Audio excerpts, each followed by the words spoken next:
Right, I think everything is working and we're now live. Well, can people hear us? Hopefully, let's just double check that. I think that is quite. I've just had a notification that Bingo are now hosting us, so I think that means that we are. Excellent. So, welcome to the show, everybody. Apologies for the technical difficulties there. It was entirely down to my webcam deciding at the last minute that it was going to stop working. So, welcome to the show. We've got so much to get through tonight, and Dan has, to be fair, has done a stupid amount of preparation for this. So, thanks for that, Dan. So, we'll get straight on. Hopefully, you can hear what we're saying. So, coming up tonight, we're going to go through a season recap. Then we'll go through Mr. Tiny Face's ankle breakers lineup. Followed by the interview that I did with Mr. Tinyface yesterday afternoon. Unfortunately, he's working this afternoon, so he can't join in with the fun and games that we've got lined up for tonight. Then we'll go through Dan's lineup. I'll interview Dan as well. Hopefully, he's got some interesting things to say. We've then both gone through and worked out our top 5 players from this season.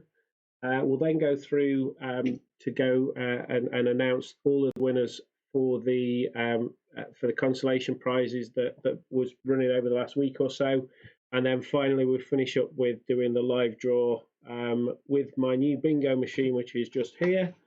Hopefully, I will not drop it in between now and then because it will make a lot of noise, and that should keep you going for the next hour or so. So.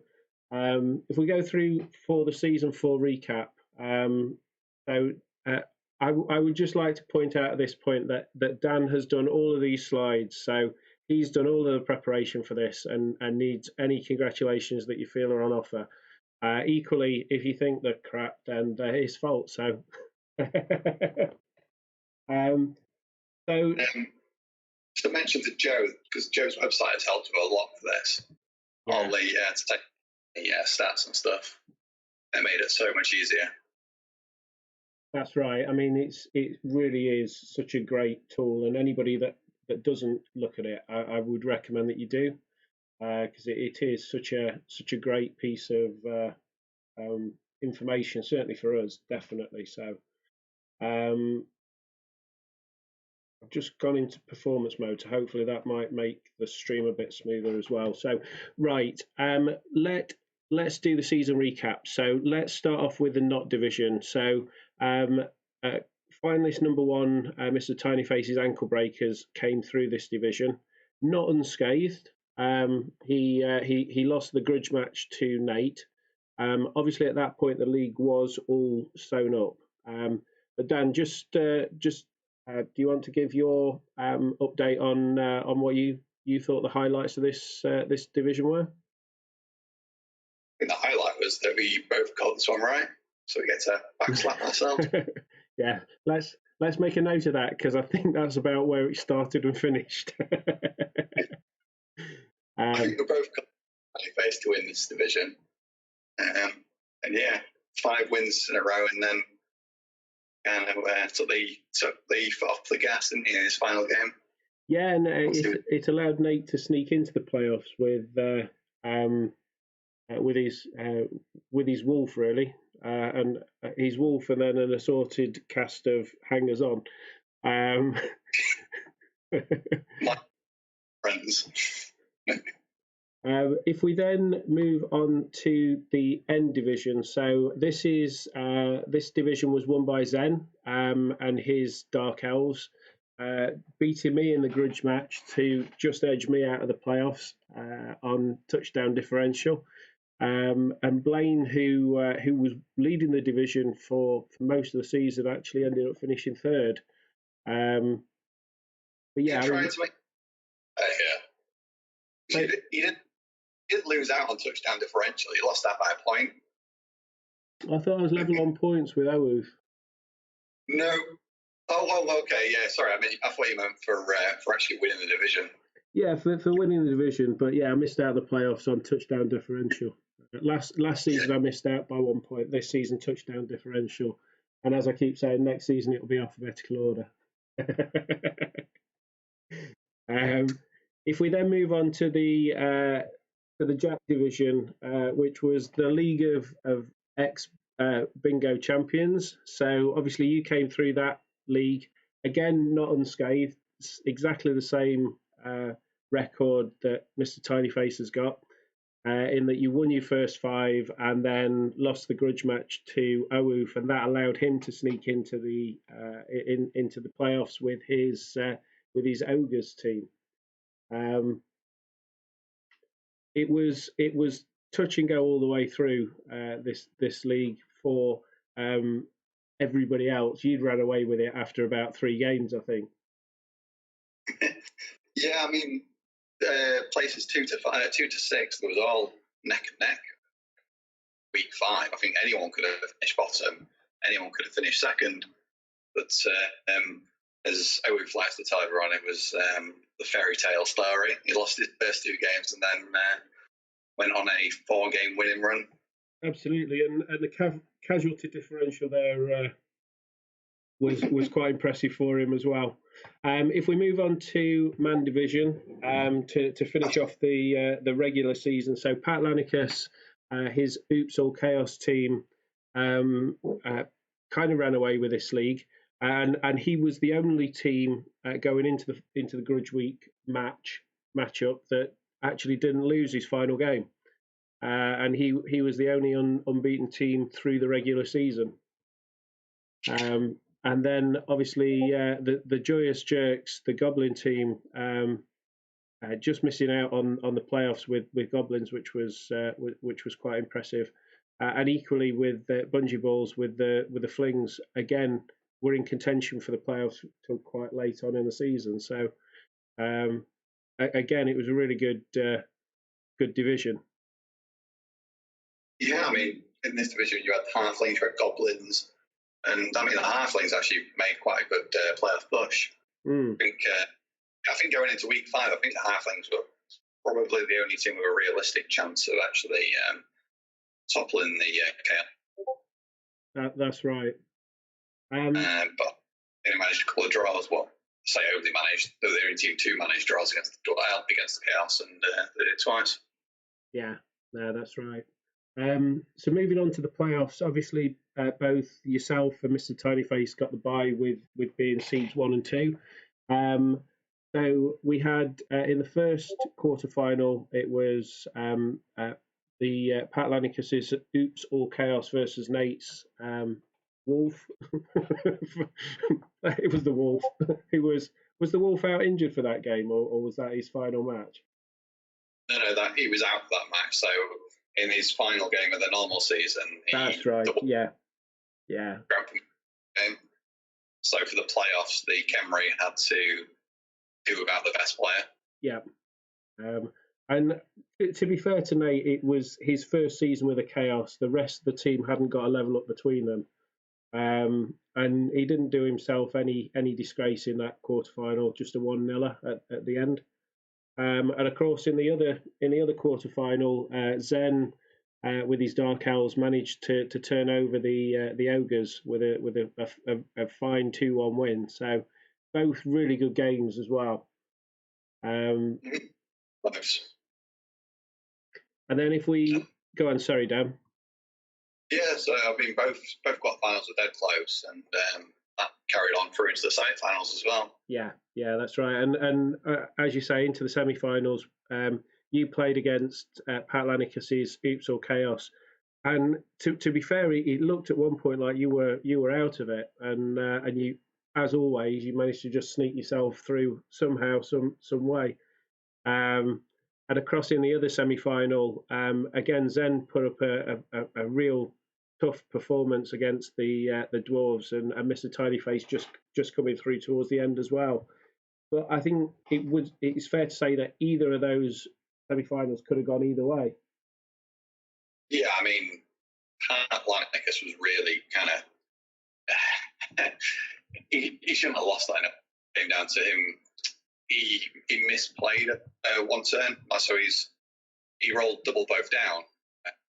player had block. He was like the one player on his entire team that didn't have block, caused the turnover, and then I was able to score.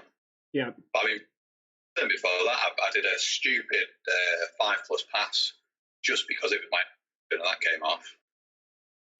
So yeah. Joe's saying it was vampire bullshit, mate. Yeah, it was. I was fully outplayed. Yeah, pointy ears, pointy fangs, same shit. So moving on to the finalists. First of all, we'll show you the Ankle Breakers lineup here. Obviously, from your point of view, going in to face this, and I'll do the interview with you shortly, Dan. So, but this team has every single player has block, and almost every player has guard. Huge amounts of tackle as well. A couple of frenzy pieces. The TV is huge. He's got 3 rerolls. He's got the Apothecary. We said before the season started that this was a really strong side. Throughout the season, he has only improved it. He's now got a fair few stand firm pieces as well, which he does mention in the interview in a couple of minutes. But this is a tough team. Yeah. Yeah. No weakness to it really. Good luck. If we then look at Mr. Tinyface's performance through the season, so as we've alluded to, he won all 5 of his original games, then lost to Nate in the Grudge Week. For a dwarf team to score 35 touchdowns across 3 seasons is pretty good going.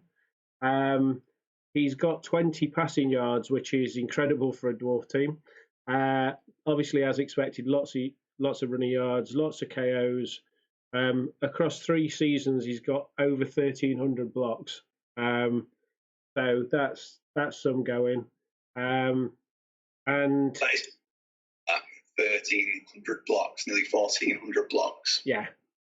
In what's that? 6, 12, 18, about 20-ish games at the most.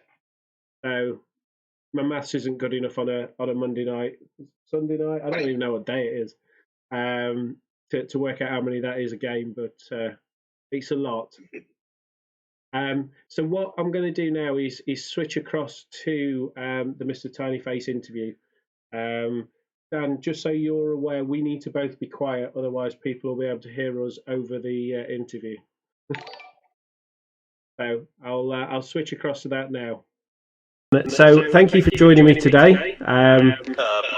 It's a shame that you weren't able to join tomorrow afternoon, but unfortunately that's the way it goes. Work getting in the way. Yeah, it is all right. You get the Saturday off, so we'll take advantage. So obviously, talking about the preview to the bingo final. So, thinking about how you got to the final, which game did you enjoy the most on the route through, all the way from the start of the season to the end? In normal season or playoffs? Either or both. Give us one from each if you like. Okay. Well, my second favorite game I've ever played was the last one I just played against the Belgian Gallic Elf team. And just because it felt like we were both kind of doing what our teams need to do, and it was very, he was screening, he was setting up obnoxious plays where I could only hit one thing a turn and nothing was going down, but he couldn't get through mine. But not in like a stalemate way. It felt like a sparring match, which was delightful. I mean, and honestly, I'll be in the regular season, nothing was that much of a challenge. I'll be honest. I had such a skill advantage over everyone else in my division. Yeah, I mean that. And a lot of people were a bit newer as well. That I kind of just put a million dudes on the line and rolled dice, and it worked. Yeah, and like you say, with the development your team had compared to a lot of new teams coming in, it was, from your point of view, was a massive advantage, and probably for them was probably the opposite. Yeah, I would imagine so. I'm kind of surprised as well because last season, I'm not even sure. I might have been in the top 10 TV wise. I was up there because I played for a couple seasons, but it wasn't huge. But then every other team except Blaine's Ninja Goats all dropped off the face of the earth, and then I was the only person remaining. And it's like, oh, okay. That's right. I guess we're here now. Yeah, no, that's it. Who would you say was your toughest match of the season? Toughest match was also the last one against them. The Elves. Yeah, that was very close. I say that even though I lost to Nate, is the only game I've lost this season. But I beat him the first time, so I feel fine with it. I mean, how does that feel? Because obviously that defeat meant both you and Dan are going into the final with exactly the same records. That you've both lost one game and both lost the grudge match, and won all the others. So yeah, disappointing that you lost that one. I would imagine. I can't speak for Dan, but I would imagine both of us to some extent.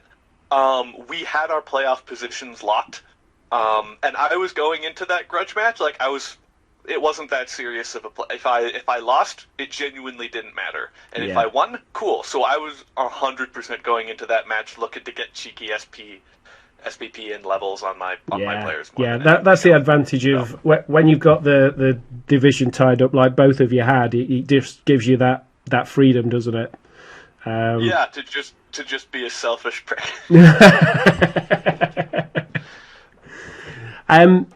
We talked a little bit about your team being a lot more developed, and obviously Dan's team is completely brand new this season. So, how do you feel that differential is gonna work out for you? I don't think it's gonna work out in my favor, being honest. Because Dan now gets to induce whatever he wants. And, as we say, the man's been playing Blood Bowl since, like, the 19th century. He's been... Exaggerate, but, like, I haven't even... No, I think that's about fair, to be honest. Yeah. Honestly, he's been playing the game almost as long as I've been alive. So, like, the experience matchup, he's going to say something about, all his dwarves have so much God on them, and he's going to be... It's not going to matter, honestly, in my opinion. It is going to matter, but it's not going to matter as much as knowing what to do and having free reign to induce whatever you want. But it is nice to know that he's going to have to think about getting blocks with his strength 4 pieces, and his push plays are going to have to... I can choose where he has to do push plays because after investing in guard, instead of investing in Mighty Blow, invested in Stand Firm. And so I stand firm everywhere for people to go, aha, I can finally break a way in. No. There's nowhere to go. Everybody's staying exactly where they were. Yeah.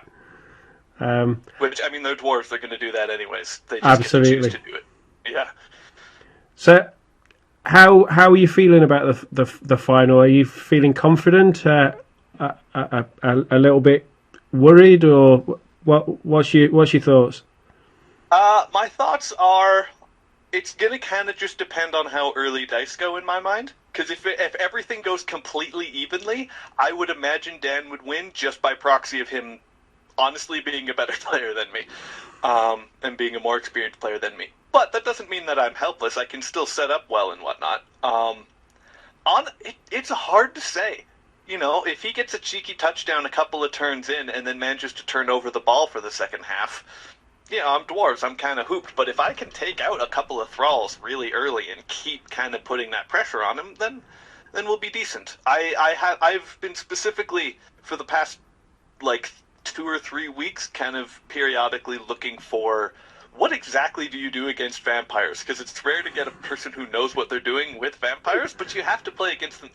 It's like I have to play against Kislev differently because they just have a gimmick that changes how you have to play defense. If you just cage normally against Kislev or do screens, they will just jump over it. Yeah, no, that's right. Vampires will hypnotic gaze your corners. And that does, particularly for a dwarf cage, that's that the potential for that is definitely a concern for you. Absolutely. But then on the flip side, you know that every other single coach in the league wants you to win. So does that put pressure on you, or does that give you some comfort? I think it just gives me some comfort that knowing that regardless, I have turned a team that people hated playing against. And depending on how the awards go, I will not be surprised if I end up getting asinine horseshit. Just because I have guard everywhere, but I'm against the 1% where now the Dwarves get to become the people's champions. So absolutely, yeah, no, and you know, ordinarily going into a final when you've got such a huge TV advantage, you're playing Dwarves, everything else about that, you're miles more developed than anybody else, and yet you're going in as that's the team that everybody else wants to win. Yeah, it's just a circumstance that every other situation I would be the heel. I'm pretty sure any other team that comes in, I would be the bad guy. Speaking about obviously after the final, what are your plans? Are you intending to keep going with the team, or are you thinking of switching? I'm not sure. Are your team up for potential retirement anyway, or? They are up for retirement. This is their third season, which I think is partly why they're one of the only teams left, is that a lot of the other high TV teams had already been there for 2 or 3 seasons and retired out. But the Dwarves only did 2 seasons. I hope they retire, I'll be honest. Because regardless of how this final turns out, it's like thematically a super nice story, at least for me. Because this is not a team that's drafted anyone. This is not a team that, like, at least in my opinion, I haven't won any games on, like, a lucky blitz. They're in the position they are because they spent 2 to 3 seasons brute forcing touchdowns on garbage players that shouldn't be scoring touchdowns and just building up skills to counteract that downside. So regardless of win or loss, it feels like a very, like, blue collar, nose to the grind kind of team, whether they win or not. If they retire, it'll put a nice cap on the end of that story, but also if they retire, I won't be tempted to play them again. Because I really like Dwarves and just everything, and I popped into Blood Bowl, played a different team, and went, wow, I can't count on anyone staying alive, and then played a Dwarf team and went, oh, this is perfect. Do you know, that's exactly where I am. In another league, I'm playing Dwarves, and for the first time ever this week, I had a game where I felt like I actually had some sort of control over what happened. Yeah. And I love them. I know everybody else hates them, but I really like Dwarves. So you would be my hope to win, even if you weren't up against Dan and the guy you can't lose. So. Mm-hmm. And a lot of people complain about Dwarves being overpowered because they start with a lot of skills, but people overlook the fact that Dwarves have maybe, the tier 1 teams, have the absolute worst stat line. Like, everyone's slow, almost everyone has crap agility, and the people who don't have okay agility, and then they have good armor. That's their only stat that they have. They need the skills to stay alive. But if you as a Dwarf coach can convince the other player to play Dwarf Ball, you have the time of your life because you make like 10 to 11 blocks a turn, and then you just move 2 spaces, their team stands up, you put them back down, you stand. But Dwarves have they're anti-Skaven. They're exactly the opposite. Skaven die to a strong gust of wind, but they can move like no one's business, but they both have a really strong weakness. Yeah, that's right. It's like, Dwarves are Zangief from Street Fighter. They hurt real bad, but they have to get there. That's right. So, assuming the Dwarves retire, what team are you thinking next season? Are you going to go complete flip and go to Skaven? Not yet. I do have a Skaven team in my pocket. Because my teams in my pocket are less about, this is a team mechanically I really want to play, and more this is a team theme that I can use. My Skaven team theme is philosopher puns, like Jean Plague Sartre and Paul Blightrand and stuff like that. And I have a surprisingly large number of them. So the Think Ponderers will show up at some point. I will have the lowest budget, tied with Dan. Yeah. So we're probably going to flip to the other end and just take a season off. And by take a season off, I mean we're going to play halflings. We have and just throw halflings at things and not care about them. Well, that's it. It gives you a reset season, and then it gives you time to decide what you want to do and get some budget as well. It's all going to depend on if I draft and how I draft after the halfling season. I've got a couple of ideas. So dwarves don't retire. Are you keeping them and going again? I shouldn't. I will be tempted to just because I like dwarves in general, and I really like my dwarves. Muffin Chops Breadbeard is the most clever name I've ever come up with, but everyone loves like Dump Truck Punches and Chunk Beef and all these ridiculous names.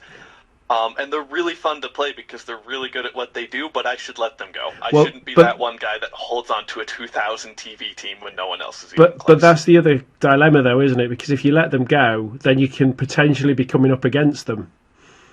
That's what I was going to get into. If they don't retire, I'll be tempted to keep them, but I also don't want to play against a single one. That's right. Because even just the Longbeards are annoying with guard stand firm or guard grab, and like the like level 4 players on that team, like the Slayers and the Runners, are disgusting.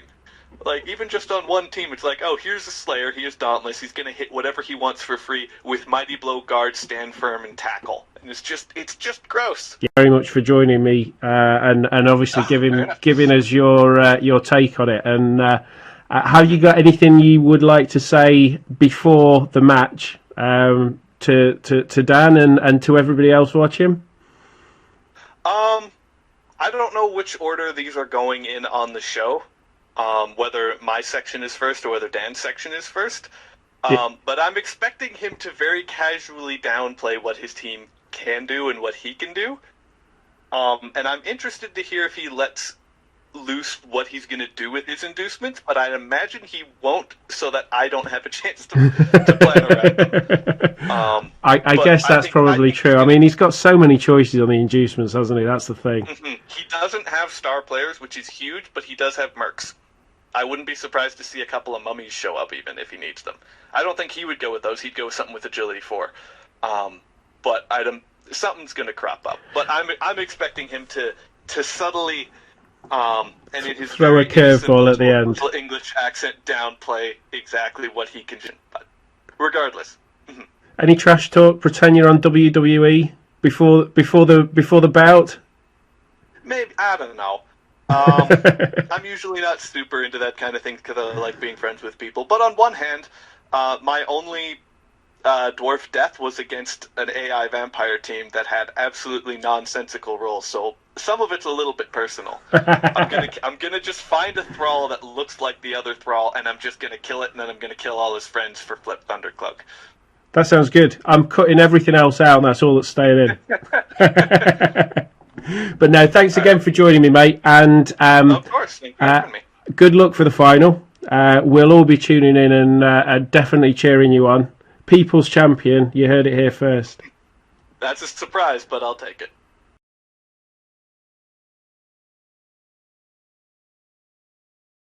So that was Mr. Tinyface with his take on the final. It was a really good interview. There are a couple of bits of poor editing on my part. I lost internet connection a couple of times, and my editing skills are not anywhere near professional. But I had a really great chat with him, and we carried on for about another 10-15 minutes after that, talking about other stuff as well. So so that was Mr. Tinyface.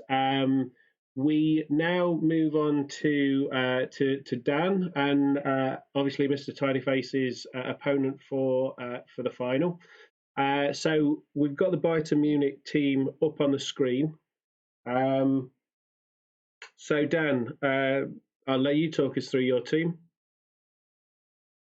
Yeah, so obviously played it's my third season now in Bingo Ball. Season 1 and season 2, I was playing season 2 and 3. I was playing as Dark Elves on the first season, and then Skaven and Dark Elves in the second one. Obviously, we won those 2 seasons, so I felt I had to go for some challenge in this season. Yeah. So we went for the Vampires. I was fully expecting that this season would be one hell of a slog, and I thought that the following season, Vampires had a bit of development to them, and we could actually maybe challenge next season. So, in all honesty, this is surprised I've actually managed to get to the playoffs with the Vampires this season. But playoff bound you were. I mean, very early you'd got the division wrapped up. Before we go on to the proper interview, I'm just looking at your team. You've got a Vampire that's out, missed next game, and another Thrall that's got an agility bust. Obviously, you have got a bit of a treasury, so you could bring in another Vampire. Are you likely to do so, or are you keeping your cards close to your chest? It's a really tough decision, actually, because if I want to play the Vampires next season, then I probably should replace the Vampire and try and get a bit more experience on him in the final game and then go again next season. But if I want to go all in, then probably for the best I don't replace him. Keep the inducements. Yeah. So keep the value between the teams really high, so I get more inducement money, and then even potentially spend some of the treasury as well. Yeah, it is a tough decision because I found that I've actually really, really enjoyed this team this season. Because I mean, the play they were just completely different team in the game. Being able to hypno-gaze a player and suddenly the entire pitch has just opened up for you. Yeah. So, it's been completely refreshing. And then obviously you've got Brian the Vanquisher, I wasn't even going to take him, actually. Quite a funny story. So I planned to actually go for races called Superior Pins, which would have been Chaos Dwarfs and Vampires. But Vexer stole my pick on the draft, so I had to change my options. So I went for the All Undead. So then that forced me to take Brian the Vanquisher, and I've never looked back since. It's been fantastic. Yeah, it worked out for you, to be fair. I mean, if we look at your record, so that's up on screen at the moment. First 5 games, you won them all, only conceded one, and that was to Luke's Elves.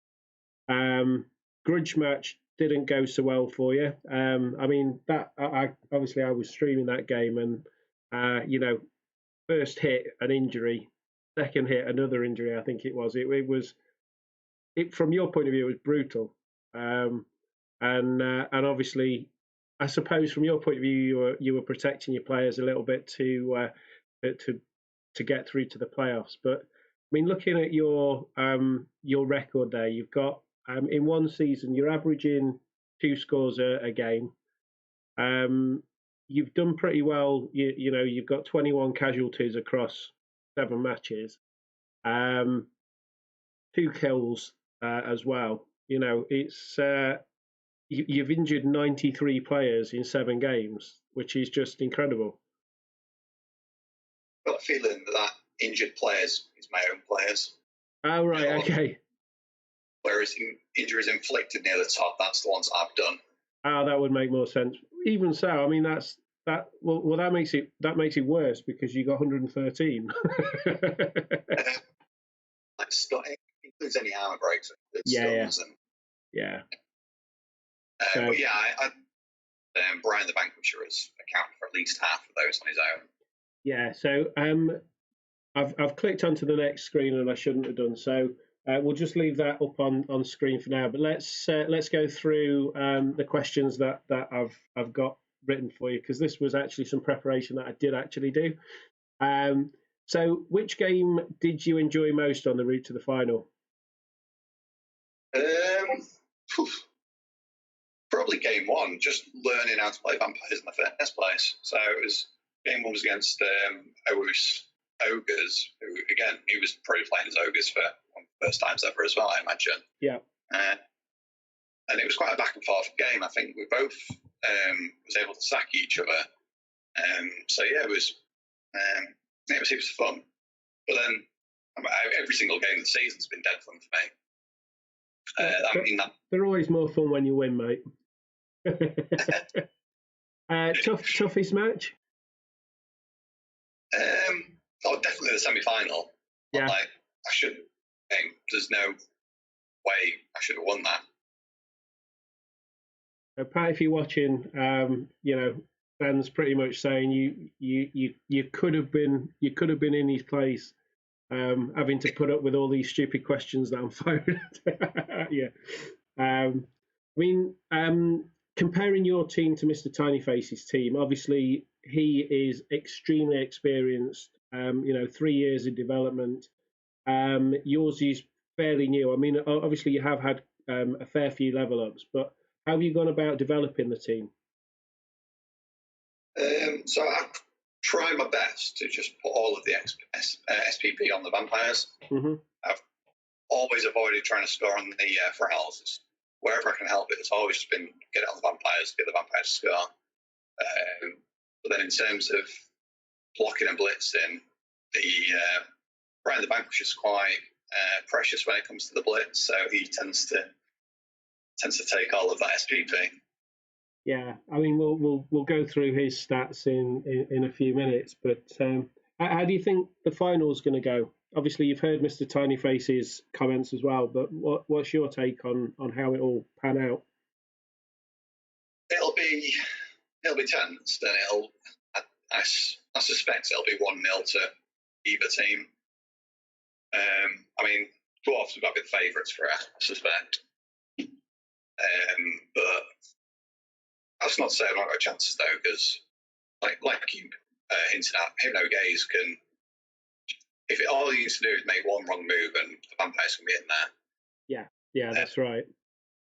But by the same token, all it'll take is one turn of him doing a couple of arm breaks, and I've got no team left. So yeah, and I mean, I suppose the one advantage that he has got with the Hypno Gaze is there is also so much guard there. So with a traditional X cage, even if you Hypno Gaze one corner, the other corners are still going to likely to have guard. So I think one of my best chance kind of thing is the fact that Mr. Tinyface will have to play completely different to how he would normally play. So in every game this season, he'll probably be performing in these X cages, and he's going to have to get himself out of that habit final, because, like you say, one gaze, and I would be in there. So, that will be the one silver lining kind of thing that I've got, with the one thing I can cling onto. Yeah. Have you got any plans for what you're going to spend your inducements on, or is that a trade secret at this time? Yes, I've got plans. And yes, it's a trade secret. I mean, there's so many options. I think the difference between the teams is something like 180k once you factor in my level ups and his excess cash. I think it was, or maybe it's 540, something like that. Yeah, I mean, literally, you can mix and match whatever inducement kind of things you want. Whether that's a wizard, you could go for the chef, you could go for a whole host of mercenary players. Your options are really unlimited. So, knowing you, I'm sure you'll throw a curveball as well. Well, I think I could actually hire the entire the Fleet Nation team, Bunchy Balls' team. I think I could probably take the entire team as inducements if there was room on the roster. Yeah, that's true. How does it feel knowing that everybody else in the league wants you to lose? Feel a little bit like Nico did last year.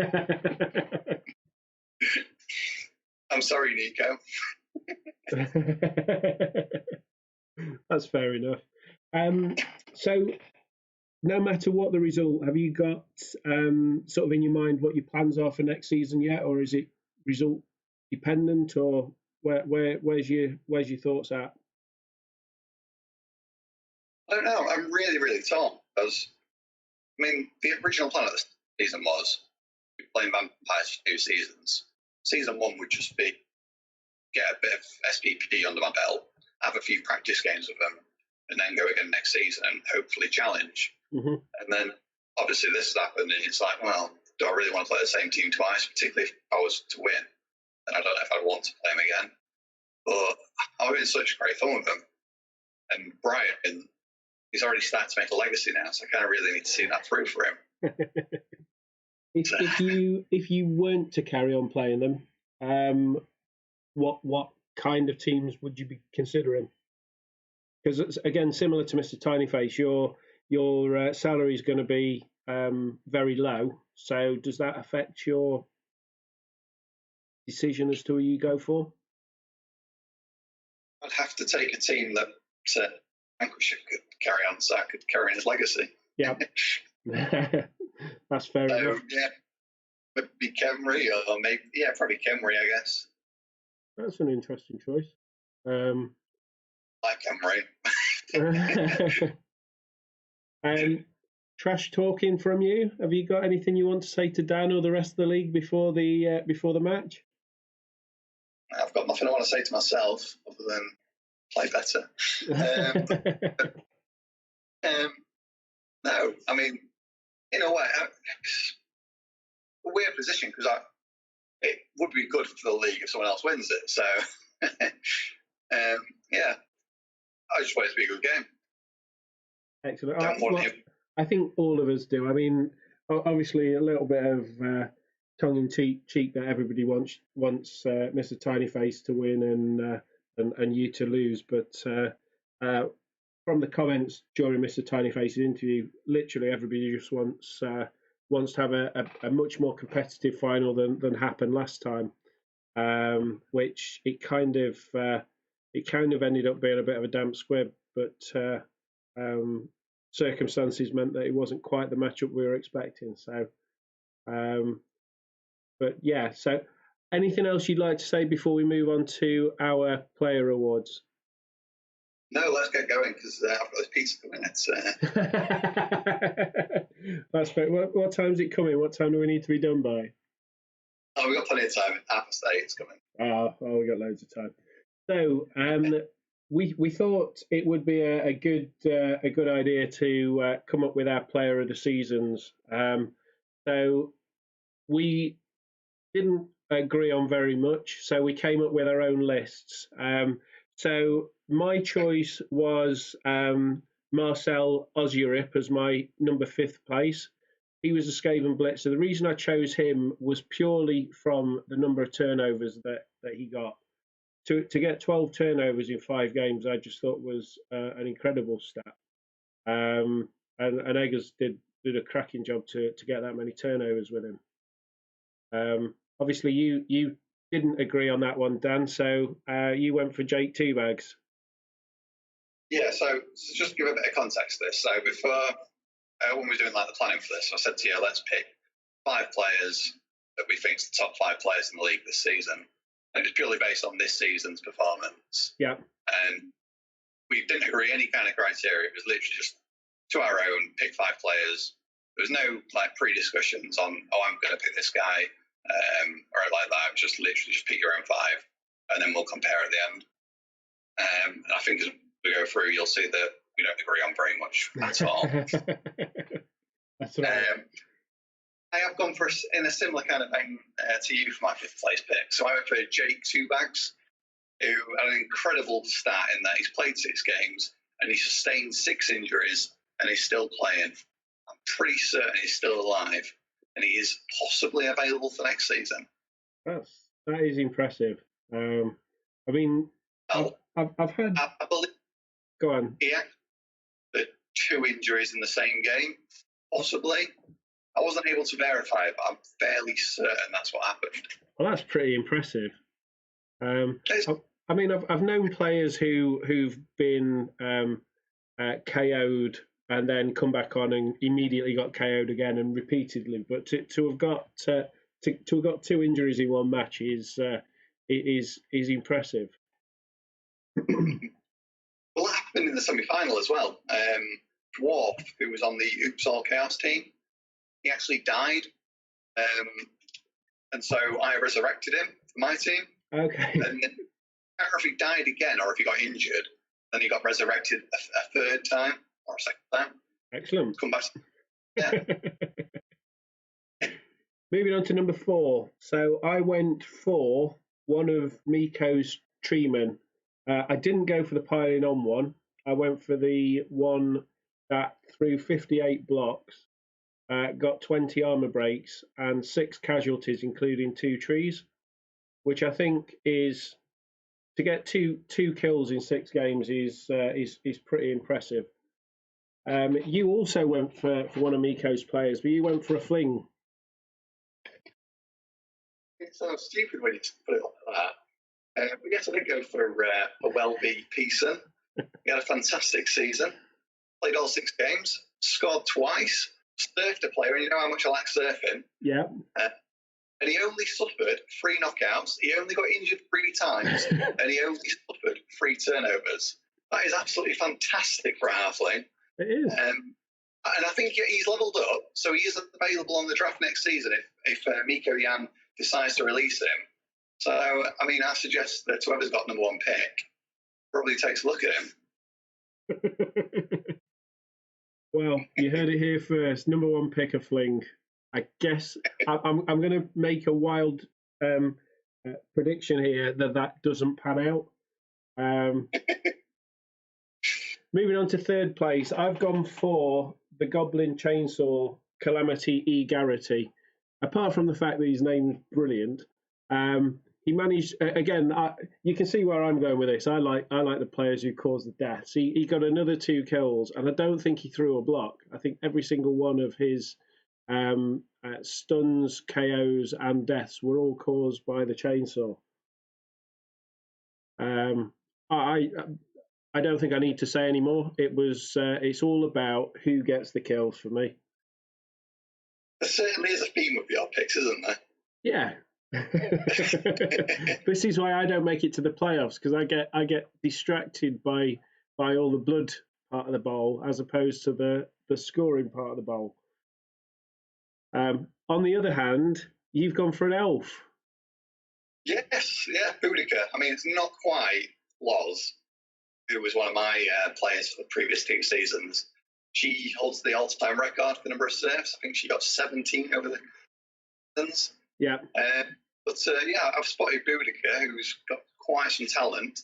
So, yeah, played all 6 games in the regular season, 5 serves, and got 3 touchdowns.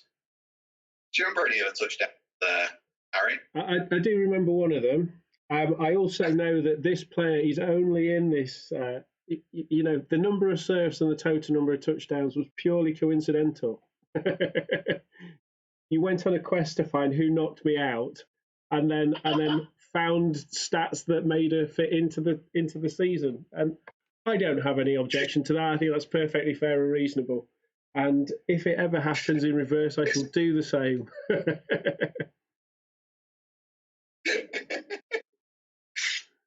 Yeah, so he was on the cusp of actually making the playoffs until Boudica stepped up and scored that touchdown. I'm the master of grasping defeat from the jaws of victory. It's a gift.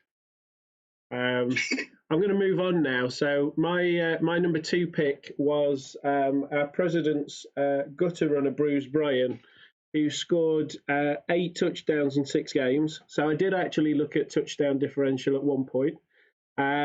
Also, he got 13 blocks, and 12 of those 13 resulted in an armor break, which is a fantastic performance, especially from a gutter runner. You, on the other hand, went for Nate's Wolf. You know those armor breaks that was actually on Bryan himself? So every time he got hit, he actually got an armor break on himself. Oh, have I got it the wrong way round? He was getting beaten sideways. He was getting hammered. You can see he's done all the preparation for this show, and it's clearly not me. Yeah, so I went for the Werewolf, who I think is playing in his 4th season now. Yeah. And he was along with a rookie Khemri team. I don't think the Khemri team had a single stat up or a single. No, all the way through the season they didn't get any others. Yeah, so he literally did everything himself. Yeah. Surf players, he scored plenty of touchdowns, and he gave his all for the cause. And in the final game, he actually suffered -1 strength in managing to secure a playoff place for the Babylonian Best Life. So he absolutely deserved it. The question is, and Nate might tell us at some point, or maybe in chat, is that his final game, or is he coming back for the next season? And Nate, I think, is kind of interested in potentially bringing him back even with a strength bust. So watch this space. If not, he could be in the draft. So if you want a broker werewolf, you may be able to pick one up. I think he's got 80% chance of being retired. Yeah, he has. Eric's just mentioned that. So yeah. Moving on to the number one, we actually agreed on something. Independently, we both came up with the same choice of number one, and that is Brian the Vanquisher. And it's easy to see why. I mean, you look at, all right, the number of blocks he's thrown, he was only 7th, but armor breaks inflicted, number one, got 43 armor breaks. Stuns inflicted, number one, 22 stuns. Knockouts inflicted, number one again, 10 knockouts, and number one for casualties. And he also got a kill as well, I think. Yeah, so he got a kill in the regular season, and then he got a kill in the playoffs as well, so he's up to 2 kills now. Yeah, I mean, I'll let you wax lyrical about him. Obviously, he's your player. Yes, I mean, I did set up some ground rules for myself when I picked my 5 players. I wasn't going to pick any of my own players, but it became absolutely impossible to not pick this guy. I mean, like you say, the stats absolutely speak for themselves. Mr. Tiny Face is talking out his backside when he says that he'll be able to retire. The trash talk has begun. For those in chat who said earlier that why am I asking a Canadian for trash talk, this is why. Here we go. This is getting game on 2 days before the showdown. It's not happening. He is going the long haul. He's winning the record books as like the best player ever. He's coming for that gutter on areas. Well, we'll move on to the to those that were close but no cigar. So Dan's dishonourable shout-outs. I'll pass over to you for these, mate. So tell me when you want to skip on to the next one. But number one, you've got Owu's Mighty Blow is better than block. Yeah, so I'm guessing a few of you in chat was probably some of Owu's probably should have made the list. And this guy, absolutely good season. He's that second for stuns, second for casualties inflicted, but he's got a stupid name. Like his name is incorrect. So I'm going to have him in there. You want me to move on to the next one? Number 2, you've got Sir Lances-a-Lot. So next one, Sir Lances-a-Lot. So this is his first season, and I think he's up to about 41 SPP or something. He's been fantastic. 3 MVP, 7 touchdowns scored, 3 CAS inflicted. So yeah, he's done loads. But he's just a one-man team, and he's not performing. His team's underperformed, and yeah, it's all about him. He doesn't care about the rest of the team. He's only out for himself. Yeah, I think the team only managed 2 wins all season. That's pathetic. Sorry, Nadrak. I'm moving on to the third one. Well, this is one of your boys, isn't it? It is. Holly Gibney, most experienced player in the league. The only person to break the 70 SPP barrier with a massive 100 SPP. So far, she may not retire.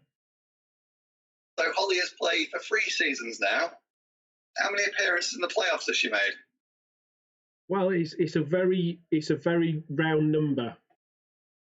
Yeah, it's pretty pants, isn't it?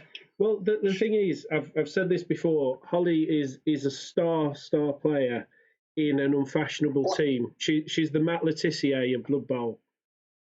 If she signed for Man United or Liverpool, everybody would be raving about her. But because she plays for a boring Orc team that always just misses out on the playoffs, she just gets overlooked. No, she's like Fernandez, but Bruno Fernandez from Man United. He only scores against the poor teams. Holly crack it when it's the big games. Look what happened in the game against the Dark Elves. Yeah, that's true. Didn't turn up. I'm going to move on now because I think you've given her enough of a bashing. So over the last 2 or 3 weeks, Nate had been running the awards for season 4.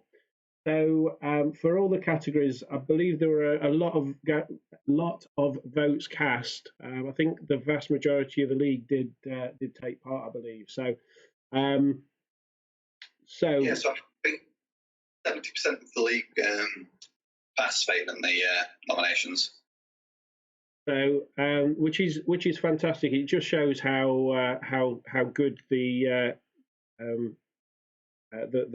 people in the league are for actually taking care and being interested in actually the wider league rather than just focusing on their own games. But yeah, so the first award for most asinine horseshit award, the bullshit. So for the team whose roster is the most obnoxious to play against, or for the team everybody would like to play against the least. So Harry, before you move on, you didn't play against any of those teams. Which one would you prefer not to face, or which one would you least likely to face? Because I've got the displeasure of playing against all of those. Yeah, I think of the 3, I wouldn't like to face any of them for sure. I think, if I'm honest, the dwarves just pit the ogres for me. I think the ogres, you've got the chance that they can bonehead, and there are only 5 of them, whereas the dwarves, they're just it's everywhere. They've all got levels. They've all got everything. He's got So my choice would be the dwarves. I can't actually remember who won, so I don't know whether I've given anything away or not. Having played them, who from your point of view, because you have played all 3 of them, who would your choice be? Well, I've not played the dwarves yet, but well, no.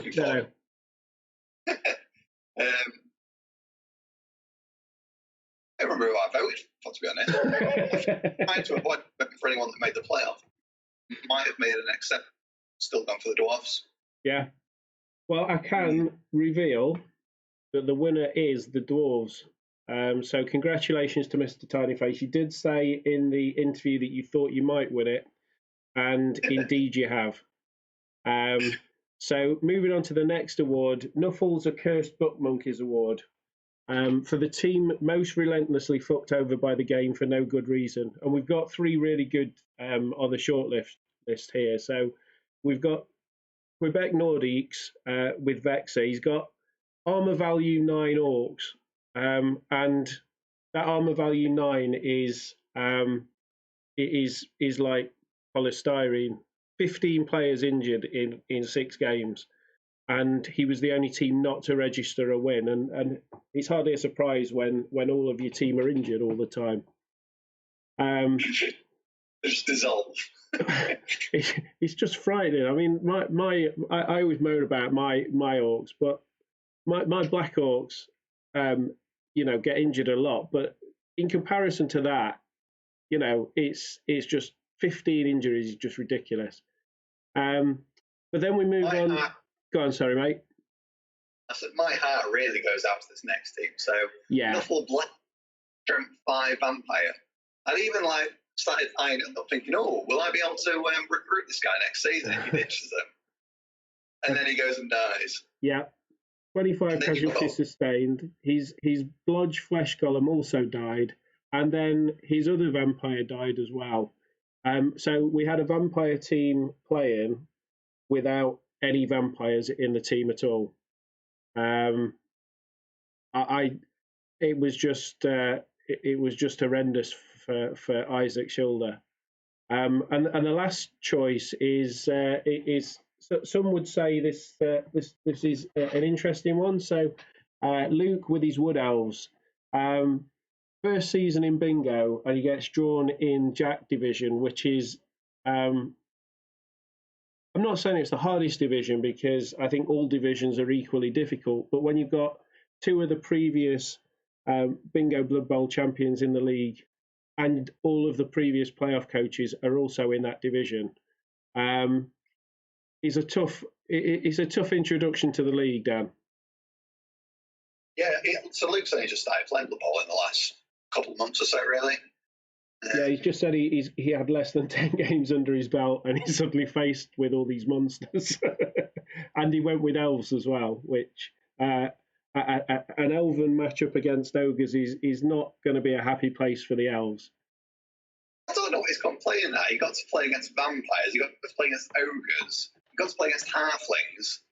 So, I mean, what's his fuss? Well, again, I can reveal the winner for this award was, and I have to say, I don't think this is a surprise at all, the Sylvanian Neckties. As I say, if you've got a vampire team, you've got no vampires left, you really have been screwed over by Nuffle. So we move on to the third award. So the Making Shit Walk Award. So this is the best performance by a team that had no business accomplishing anything. First up, somebody must have nominated you. God knows why. So your vampires are in there. 1-5, lost 1. I don't think you could vote for yourself. Did you vote for yourself for this one, Dan? Well, I am quite proud of my performance, but no, I didn't. I really can't remember. I'm going to move on. So Bungee Balls with his flings, to have got a 1-2 drawn 2 lost 2 record. He had the 8th highest casualty inflicted across the entire league, with halflings, and he was definitely in contention for playoffs for quite a way into the season. So yeah, that's a decent shout. And Owoof with his ogres. I mean, ogres, you know, they're a tough team to play when you've got potentially 5 bonehead players, and the rest of the team are Noblars. And yet he's managed to make the playoffs with them. So that is a pretty good, impressive performance. Well, I mean, it's taken away because he never fails bonehead. So I did actually look up the stats on his bonehead fails and my bloodless fails. And to be fair, we were both really good for it until the semi-final where I played against the Chaos. Our bloodless for that game was 73%. Yeah, nobody's got the violins out for you, mate. That's all I can say. But again, the winner is Bungee Balls with the Fling Nation. I mean, anybody who gets that record with halflings deserves to walk away with this kind of award. And yeah, he was voted by his colleagues to take this award. Moving on to the next award, the Overly Thought Out Team Theme Award for the team with the best player naming convention. 3 interesting options here. So we got the Attack of the Cum Ghost from Horse Lover Fat, and you can see the team names on the screen there. Followed by Nate's Babylonian Best Life, and I believe Mr. Tinyface did tell me yesterday what these people are. It's to do with what he teaches, and I've forgotten. So, Nate, if you are watching, I do apologise that I've forgotten what your theme is. And then we move on to the Oops All Chaos, which from a commentator's point of view, this was an absolute nightmare because every player you clicked on, the name and what the player actually was were completely different things. So yeah, Nate is saying that they're all Babylonian names. So that was the theme there. So Dan, thoughts on these 3 contenders? I was shocked that my team didn't get a mention up there. My friend named everyone. obviously I was quite harsh on some of the players, but maybe that was the issue. It's not all about you, mate. It's not all about you. I played Oops All Chaos. Whenever you look on the stats and stuff, and you say, oh, he's got a dark elf, oh, he's got a human. And they're like, no, it's just Beastman. Yeah, it's so confusing. Rather annoying. But the winner, and Nate is well, I think everybody in chat is suggesting that Kumgo should win, and we can reveal that indeed he did. Not a surprise, I don't think. I think it was the clincher. Say that again, mate. I think Harvey was the clincher. He's been described as that before. Moving on to the next award, and I can't remember how many awards we've got, so I don't know if we're near the. I can't remember if we're near the end or not. The Flair for the Theatrical Award. So the Showman. I know there's at least one more award after this one. So the most entertaining team, we've got. You're in again for some reason with your vampires. Obviously, your crazy plays with your hypno gaze. Brian the Vanquisher apparently is a Mr. Crowd Pleaser, and most touchdowns. In the next contender, we've got the Goblins of Joe's. 1-2, lost 4, but were a cracking team to watch. Vicious, vindictive, ruthless, and did the stupid thing. And yeah, they were goblins at the end of the day. And then lastly, the Bungee Balls with the Flings again, getting nominated for nearly as many awards as you, mate. So yeah, playoff push with Flings, 8th highest casualty, and scored in every game. Any thoughts? Well, I mean, if my team doesn't win this, I'd be furious. But no, it was definitely fun watching the other two players. Well, I can reveal that Dan's very disappointed because he didn't win it. It was the Goblins that won, and rightly so. With all the chaos they inflicted on the rest of the league. So yeah, you'll have to take that on the chin, mate, and just try again next season. What more can we say? Never mind. And now we move on to the OOF special. So the team most focused on murder over winning. So the contenders are Mr. Tiny Faces Dwarves. They do a lot of bash. So obviously lots of block, guard, frenzy, and a bit of mighty blow. Again, Joe's Goblins are also in the mix with the chainsaws, the ball and chain, loads of bribes, guest appearance from Ripper Bolgrot and 1.5 Trolls. And then, of course, the other contender is always going to be OOF. This is very much like the Top Gear, the Nissan Juke for Ugliest Car Award. OOF is always in the OOF award. He's got 5 players with Mighty Blow. 4 of them have got Piling On, and none of them ever Bonehead. So thoughts on this one, Dan? Yes, I mean, I put the 1.5 Trolls there because I'm pretty certain Joe's Trolls did nothing in 6 games. One of them was always stupid, or he was missing next game for injury. Yeah. But yeah, I can definitely attest to saying that playing against OOF and those ogres, you're not in a happy place. Well, I can reveal, and it's no surprise to anybody watching, that the OOF is won by OOF. If we just look at his casualty differential there up on screen, his casualty differential was plus 32, 9 in front of the ankle breakers. No, actually, it's not differential. That's just so. Is that just total? Yeah. Well, I don't think it was high, but yeah, 32 casualties in 6 games is pretty good going. So yeah, come back next season to watch OOF win that one again. So now we move on to the test tournament. So this is that kind of finishes off the preview for the final, which I know everybody is really looking forward to. That will be taking place on Wednesday at 8 p.m. UK time. Is that right? Hopefully, Dan will confirm that that's the case.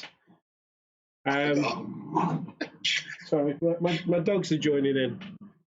Yeah, is the final 8 on Wednesday? I think so. I forgot, to be honest. Fair enough.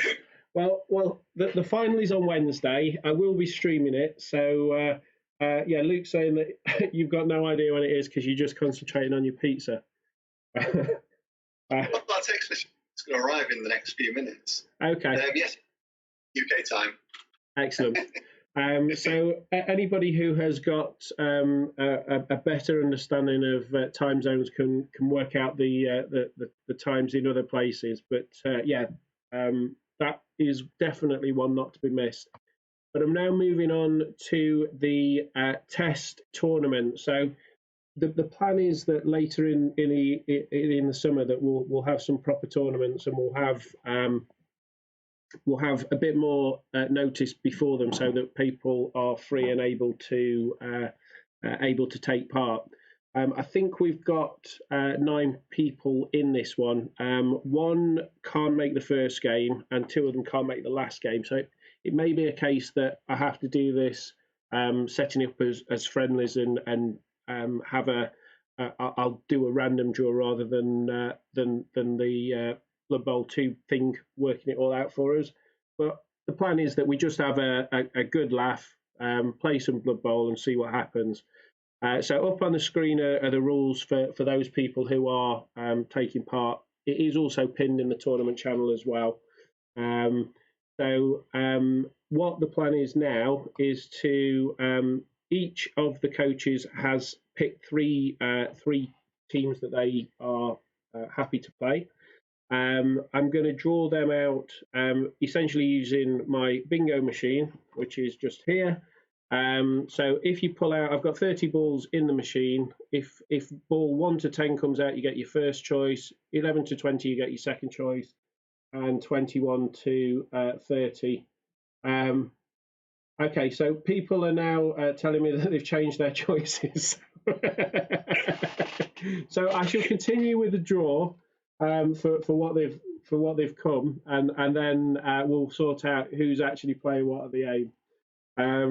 So if I go for Owu first, so Owu has picked number 1. So whoever is your first choice that may or may not be High Elves is who you will be playing. So yeah, Owu, if you want to confirm in chat who that is. Dan, for you will be playing as, you've got number 8, so you will be playing as Undead, unless you have changed your team as well. No, I made the blinds. That's right. Okay, so Luke has, oh, it's just fell out the back. Luke has number 5. This has got 30 balls in it. So Luke, Necro, if that's one of your teams.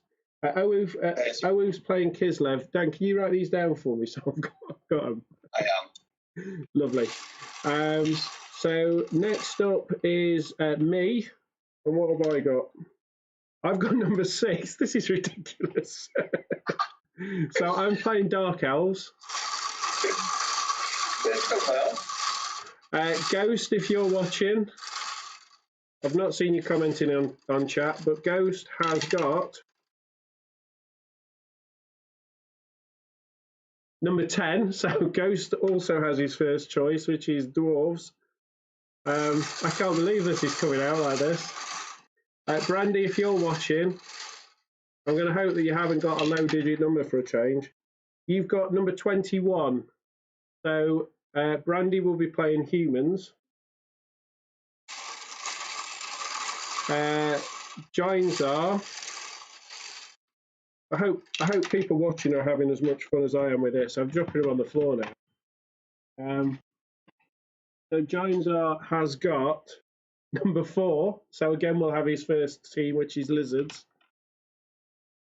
Nadrak is going to get... This bingo machine is rubbish. I've overpaid. 13 for Nadrak, so that will be High Elves. And I think we've just got Zen left, and I can't see what Zen's 3 team choices are, Dan. So hopefully you'll tell me when they come out. Yeah, so Goblins, Humans, Chaos. I've just seen what balls come out. It's number 2. So that will be whatever his first choice is. So I have to say that was somewhat underwhelming. That bingo machine. Giants, are you right? I have lost my balls. It was extremely painful. But yeah, so Dan, if you can just give us a quick run through of the of who's got what, because I've got no idea at this point. So who is Kislev? I'm Undead. Luke's Orcs. Your Dark Elf. And 5 Ghost. Dwarfs. Okay. Humans. Lizardmen. High Elves. Goblins. Excellent. Well, that is going to be a decent mix. If everybody can get their teams created, and let me know in the Tawny channel what your team name is, I can then get tickets issued to see if I can do it as a WISN tournament through the tournament channel thing. If not, then I'll do some draws so that we get a mixture of matches for the 3 rounds. So I can confirm that Jainzar will play the AI for his first round. So if he can fit that in before the second round, great. If he can't, then it's not the end of the world. And Nadrak and Zen will play the 3rd game as they'll play against each other because neither of them can make the last game. So again, if you can finish that later in the week if you feel like it, but if you don't, the idea of this tournament is more that we just have fun and see how it works, and hopefully Dan won't win it. I think that covers the tournament. I think that's everything that we've prepared. Yeah, now you've got a blank screen on your thing because I've pressed the wrong button. So Dan, have you got anything else you want to say before I turn it off and people can go back to their lives? I think Dan might have gone for his pizza. I'm back now. Okay, so apologies. I was just saying. I've my other camera's now working. So you had a nice shot up my nose there. That one's been working for me all this time. There you go. So yeah, anything else to say before we let people go back to their lives?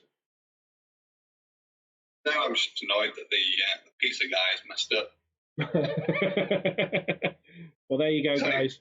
When